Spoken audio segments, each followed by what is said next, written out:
sous les yeux trois véhicules extrêmement différents. Une auto tamponneuse, un vélo TT et une voiture de tourisme. Indiquez quels sont, selon vous, les véhicules qui possèdent un embrayage de coupure et ceux qui possèdent une boîte de vitesse étagée. Pouvez-vous en imaginer les raisons?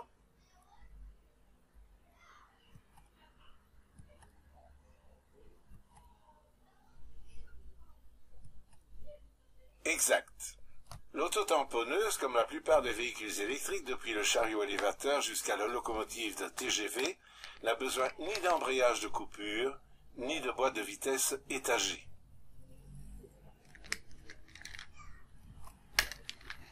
La courbe caractéristique de couple moteur électrique en montre la raison.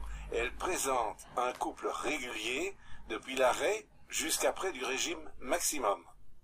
Ceci est particulièrement vrai pour le moteur shunt représenté ici.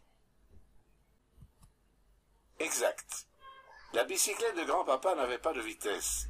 Mais si vous voulez vous déplacer sans dépenser trop d'énergie, un changement de vitesse, par exemple, à l'aide d'un dérailleur, sera le bienvenu. La raison en apparaît à nouveau dans la courbe caractéristique de couple. Le cycliste exploite ses ressources de façon optimale à environ 100 tours par minute. Aux vitesses de rotation plus élevées, il pédale dans la semoule. Aux vitesses de rotation plus faibles, il doit appuyer trop fort sur la pédale, c'est-à-dire fournir trop d'efforts. Le mécanisme de transmission adapte l'étroite plage de couple du cycliste à une vitesse fortement variable. Un vélo tout-terrain moderne possède pour ce faire un grand nombre de vitesses. Dans un dérailleur à 21 vitesses, 3 plateaux sont solidaires de la pédale et 7 pignons de l'axe de la roue arrière. Essayez vous-même en cliquant avec la souris sur le câble de changement de vitesse avant.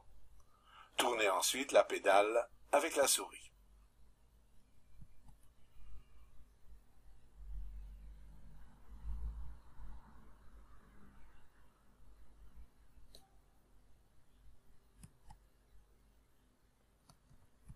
Venons-en maintenant à l'automobile. C'est évident, toutes les voitures ont besoin d'un embrayage de coupure et d'une boîte de vitesse étagée, même si celle-ci n'est pas manœuvrée par le conducteur lorsque la transmission est automatique. Les véhicules à boîte de vitesse manuelle ont généralement 5 à 6 vitesses et les véhicules automatiques 4 ou 5. Comme le moteur à combustion interne tourne vite, jusqu'à 7000 tours par minute dans une voiture, le régime est réduit en 2 étapes, une fois en fonction du rapport choisi dans la boîte de vitesse et une fois encore par le réducteur final. Indiquez sur le pommeau de levier de vitesse la vitesse dont vous voulez connaître le rapport.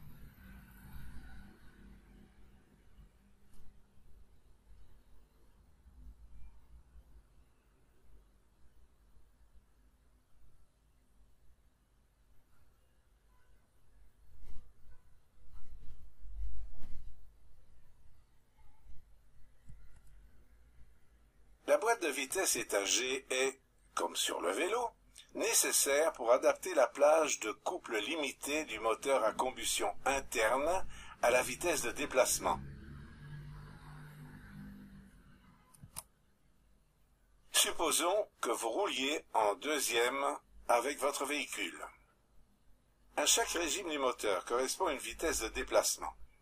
Par exemple, à 3000 tours, on obtient une vitesse de 50 et à 4500 tours de 70 km à l'heure. Cela peut se calculer à partir du rapport de transmission et du périmètre des pneus. La courbe de couple peut par conséquent aussi être représentée en fonction de la vitesse du véhicule. Ce qui convient pour la deuxième vitesse est un peu juste pour la troisième. Sa courbe de couple est plus large et s'étend sur des vitesses plus élevées. Le couple est devenu plus faible. Dans la même mesure que la vitesse de rotation de la roue augmente, le couple qui est disponible diminue. Ajoutons encore la courbe pour la première vitesse. Elle se situe naturellement vers les vitesses faibles. et les courbes pour les quatrième et cinquième rapports du côté des vitesses élevées. Vous pouvez maintenant lire quel rapport fournit au véhicule la plus grande force motrice pour chaque vitesse. Quel rapport est-ce, par exemple, à 50 km/h? Cliquez sur la courbe.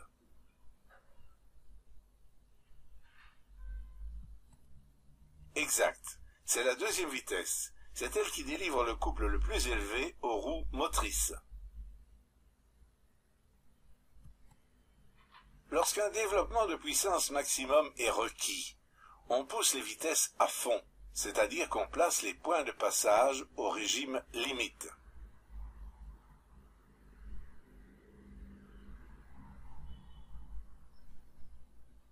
Pour une conduite confortable et économique, les points de passage sont placés plus bas. Par ailleurs, la position des points de passage à la montée des vitesses est différente de celle à la descente des vitesses.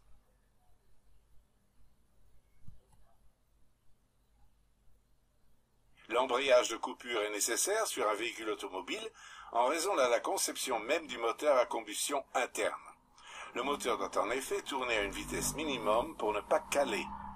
À l'arrêt du véhicule, l'embrayage interrompt la chaîne cinématique entre le moteur en rotation et les organes de transmission.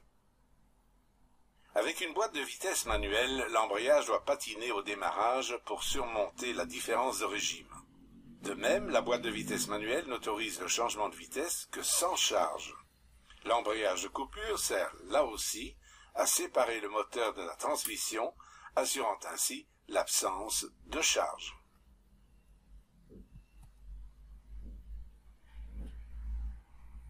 Dans un véhicule à boîte de vitesse manuelle, la chaîne cinématique va du moteur à l'embrayage de coupure. Elle relie le vilebrequin du moteur à l'arbre d'entrée de la boîte de vitesse. Après démultiplication adéquate, fonction de la vitesse engagée, la chaîne cinématique passe par l'arbre de transmission et aboutit au pont arrière. Les arbres de roues latéraux entraînent les roues. Les véhicules dont le moteur est situé sur l'essieu moteur n'ont pas besoin d'arbre de transmission. Les 4x4 possèdent un pont avant et un pont arrière, plus une boîte de transfert qui répartit la force motrice entre les roues avant et arrière. Examinons de plus près le groupe motopropulseur. Nous voyons le moteur,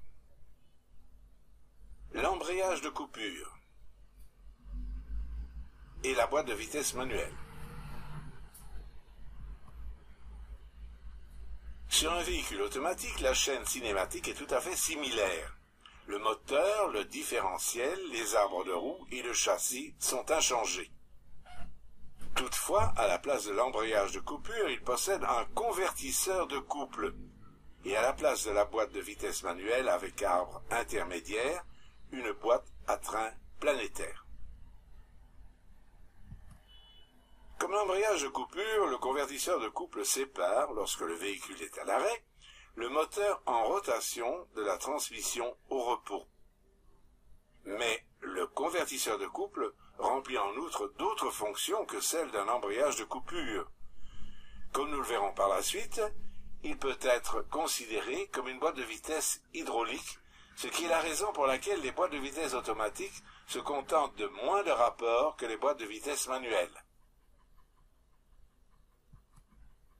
La boîte de vitesse manuelle est remplacée par une boîte à train planétaire ou à train épicycloïdal. Par rapport à la première, la boîte à train planétaire offre une série d'avantages qui notamment rendent possible une commande automatique. On peut pousser la comparaison plus loin. Avec une boîte de vitesse manuelle, le conducteur doit participer à la commande de la chaîne cinématique. L'œil et l'oreille perçoivent la vitesse du véhicule et le régime moteur, généralement parlant, la situation de conduite. Dans le cerveau, l'analyse de tous ces paramètres aboutit au choix de la vitesse appropriée, qui est engagée par force musculaire à l'aide de l'embrayage de coupure et du levier de vitesse.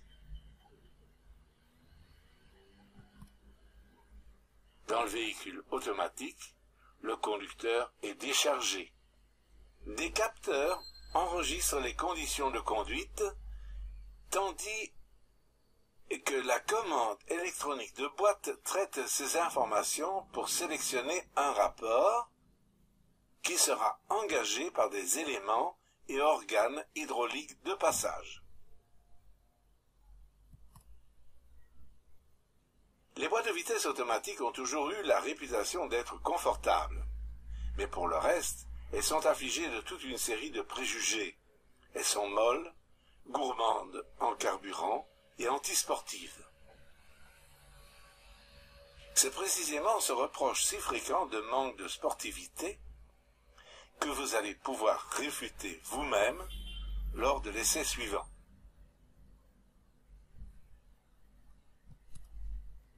Il est certes exact que l'on cite des valeurs d'accélération plus faibles pour les véhicules à boîte de vitesse automatique que pour ceux à boîte manuelle.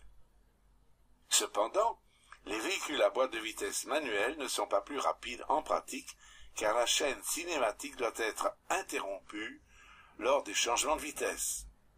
Cela fait à chaque fois 1 à 2 secondes pendant lesquelles le véhicule roule sans être entraîné.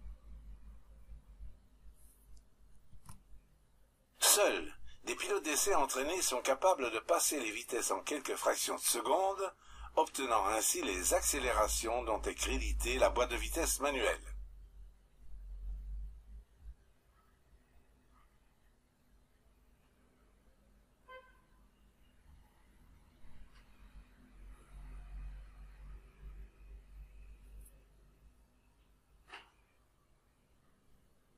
La boîte de vitesse automatique, par contre, ne connaît aucune interruption de la chaîne cinématique et accélère de façon continue. Essayez par vous-même si vous êtes plus rapide avec un véhicule à boîte de vitesse manuelle qu'un véhicule automatique. Le rapport D est engagé dans le véhicule automatique. Et la première dans le véhicule à boîte de vitesse manuelle. Lorsque vous atteindrez le régime limite, faites glisser le levier de vitesse dans la nouvelle position avec la souris. L'embrayage et l'accélération seront même réalisés automatiquement pour vous. Vous êtes prêts? À vos marques. Prêts? Partez.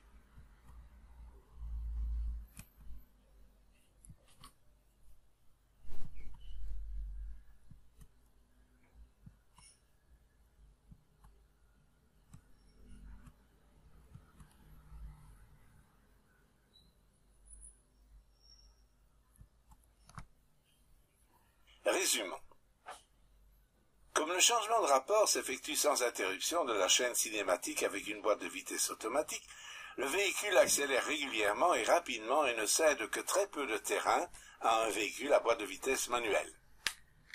Le conducteur étant moins sollicité, il en résulte pour lui un plus grand confort de conduite et moins de stress, donc globalement un gain de sécurité. Vous pourrez certainement le confirmer après cette simulation.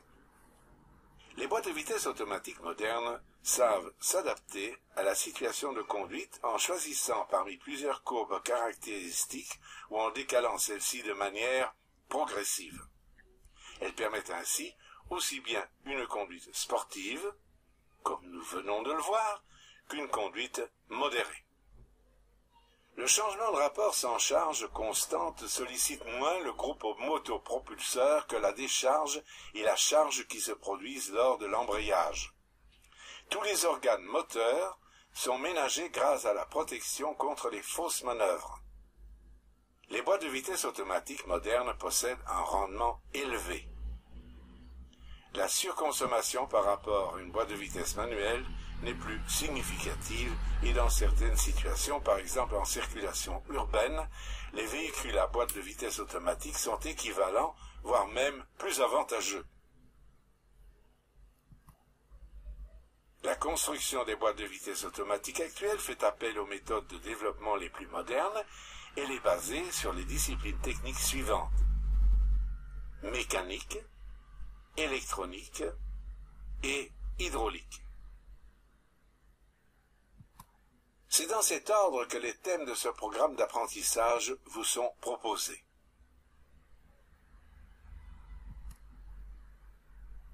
Mais anticipons dès à présent sur l'hydraulique.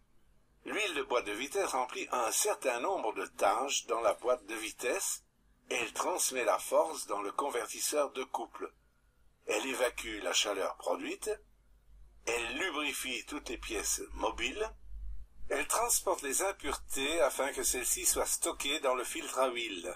Elle assure des coefficients de friction exacts dans les embrayages et freins de la boîte à train planétaire et exécute les changements de vitesse. Pour toutes ces tâches, les caractéristiques de l'huile de boîte automatique doivent respecter des tolérances très serrées.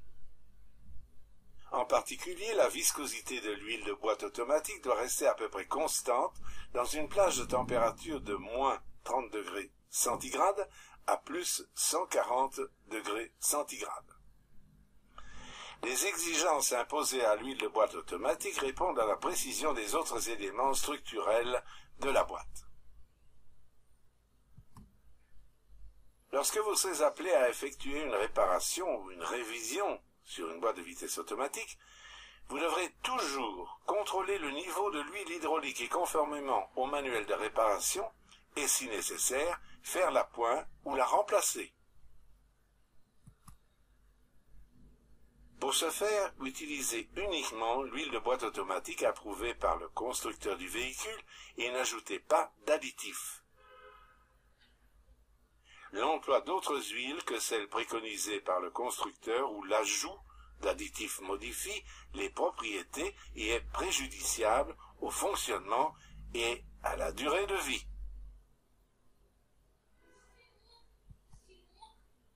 Le remplissage s'effectue dans un premier temps moteur arrêté. Ensuite, démarrez le moteur et passez toutes les vitesses pour que les conduites d'huile se remplissent. Il faut à présent rajouter de l'huile conformément aux consignes de constructeur avec le moteur en marche. Assurez un niveau d'huile correct qui, pour ces boîtes de vitesse, se situe à hauteur du joint de carter d'huile. Appuyez sur le bidon d'huile avec la souris jusqu'à ce que la bonne quantité d'huile ait été versée.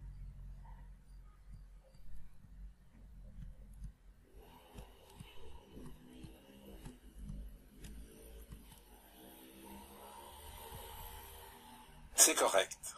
Si vous aviez ajouté trop peu d'huile, la pompe à huile aurait pu aspirer de l'air en fonctionnement, notamment au freinage, à l'accélération ou dans les virages, avec pour conséquence des incidents de passage des rapports. Pour le contrôle du niveau d'huile, tenez compte de la température de l'huile. Plus la température est élevée, plus l'huile de boîte se dilate. Mais elle ne peut pas se dilater dans les canalisations, les vannes, les organes de passage, etc., seulement dans le carter d'huile.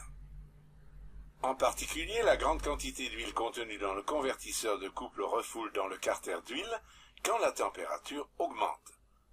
Même de faibles différences de température entraînent de grandes variations de niveau d'huile. Mesurez par conséquent la température d'huile avec un appareil de diagnostic avant de procéder au contrôle du niveau d'huile. Corrigez ensuite le niveau d'huile en fonction de la température d'huile relevée.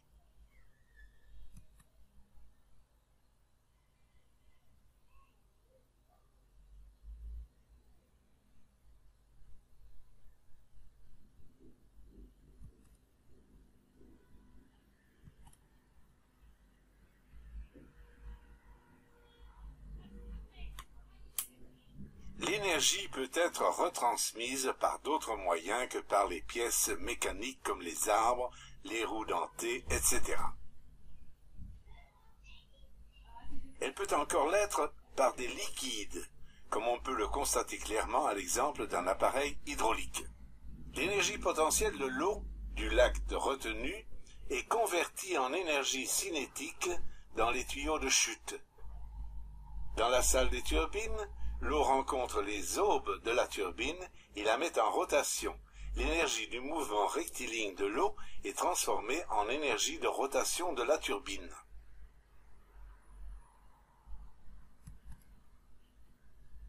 La commande des engins de chantier est un autre exemple. Mettez donc la pompe à huile en service.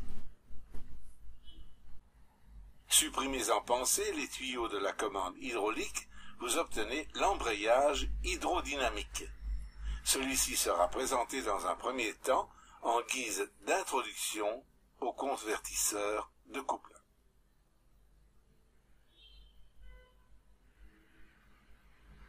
Dans un carter commun sont logées deux roues, la pompe à droite et la turbine à gauche.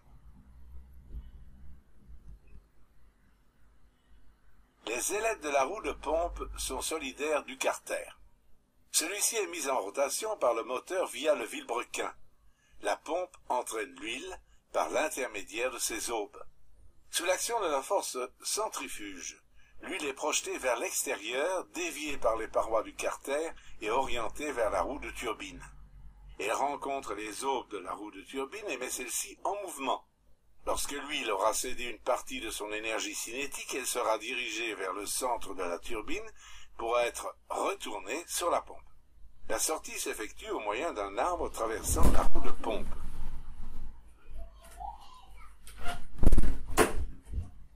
Par principe, l'embrayage hydrodynamique fonctionne avec glissement.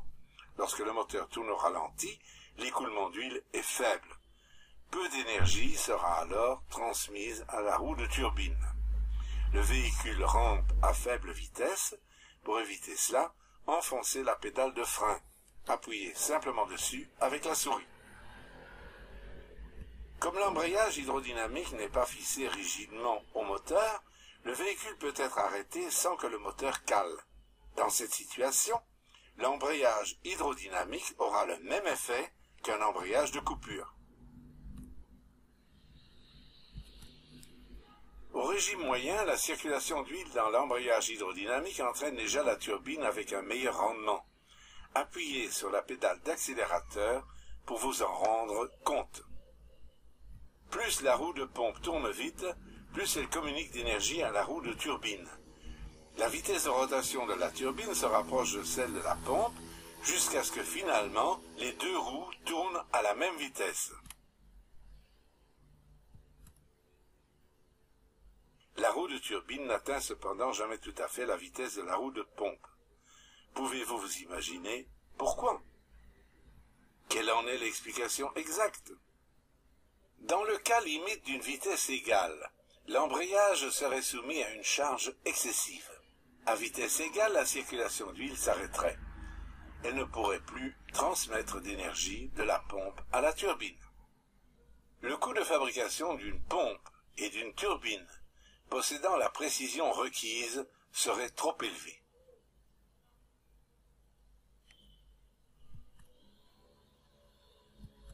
Exactement. La turbine ne peut être entraînée par le flux d'huile que tant que la pompe tourne plus vite qu'elle. Dès que les vitesses de rotation de la turbine et de la pompe sont égales, la circulation d'huile s'arrête. Il n'y a plus aucun transfert d'énergie de la pompe à la turbine.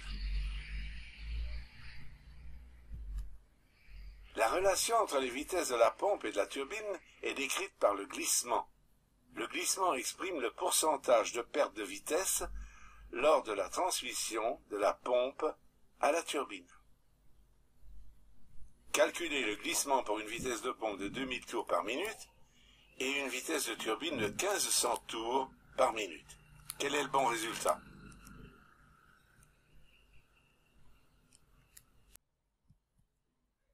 Exact. Sur la page suivante, vous pourrez faire l'expérience de différentes situations de glissement.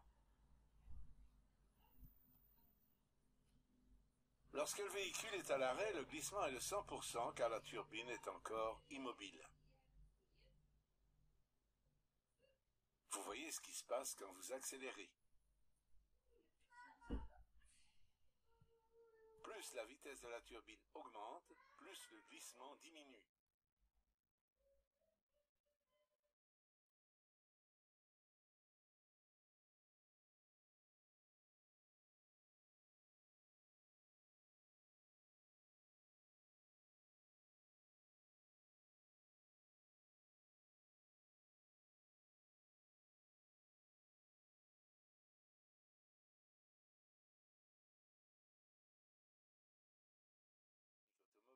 Par le convertisseur de couple.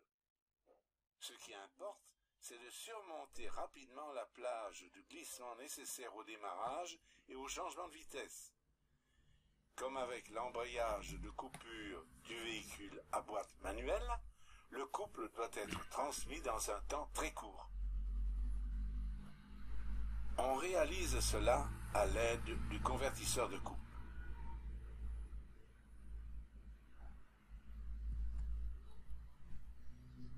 Observons encore une fois la situation à l'apparition du glissement.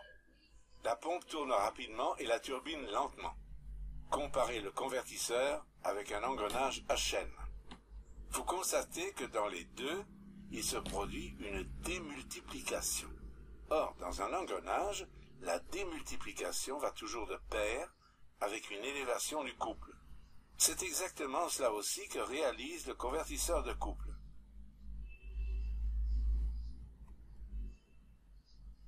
Le convertisseur de couple fonctionne dans la plage du glissement comme une boîte de vitesse hydraulique à rapport variable. Lorsque le glissement est important, il réduit la vitesse de rotation et augmente le couple. Le rapport diminue à mesure que le glissement devient plus faible. En même temps, le couple n'augmente plus que dans une proportion réduite. À faible glissement, le convertisseur de couple ne fonctionne finalement plus que comme embrayage. Grâce à l'élévation du couple à glissement important, plus d'énergie est transmise à la turbine. Cela permet de surmonter plus vite la phase de conversion pour atteindre la phase d'embrayage. Comment fonctionne l'augmentation de couple? En plus de la pompe et de la turbine, le convertisseur de couple contient une troisième roue à aube, le réacteur. Le réacteur est relié au carter par l'intermédiaire d'une roue libre. Il ne peut tourner que dans le même sens que la pompe et la turbine. Dans le sens inverse, la roue libre se bloque, le réacteur est alors immobile. Examinons le fonctionnement du convertisseur de couple dans la zone de conversion. Les filets d'huile projetés par la pompe sont dirigés vers la turbine. Ils sont déviés par les aubes de la turbine et cèdent ainsi leur énergie à cette dernière. Ensuite, ils retournent à la pompe. Sans réacteur, ils viendraient buter contre la pompe. Le réacteur a pour rôle de réorienter les filets d'huile de telle façon qu'ils puissent pénétrer dans la pompe dans le sens de rotation.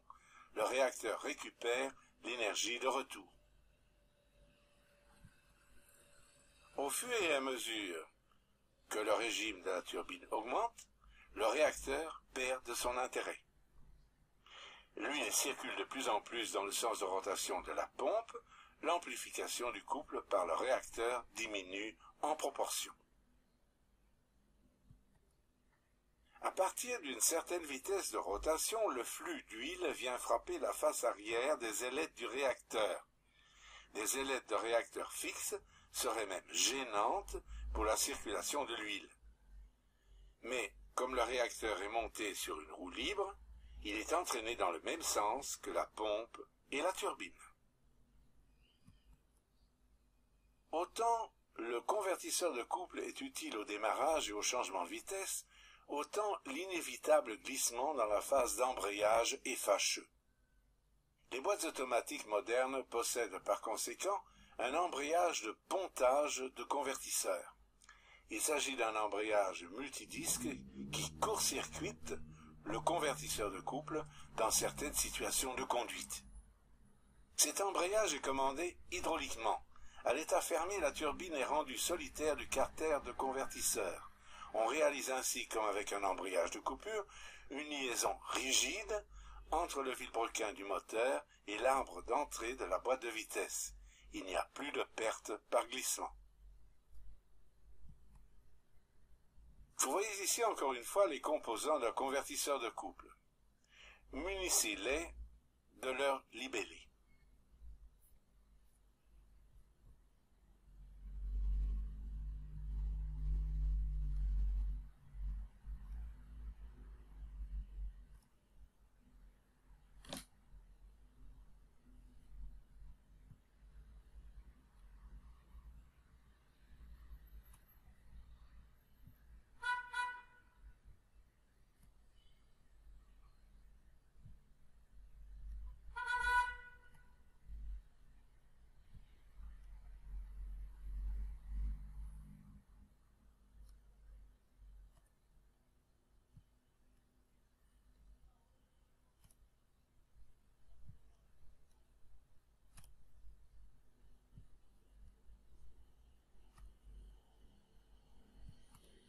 Très bien. Vous connaissez à fond le convertisseur de couple.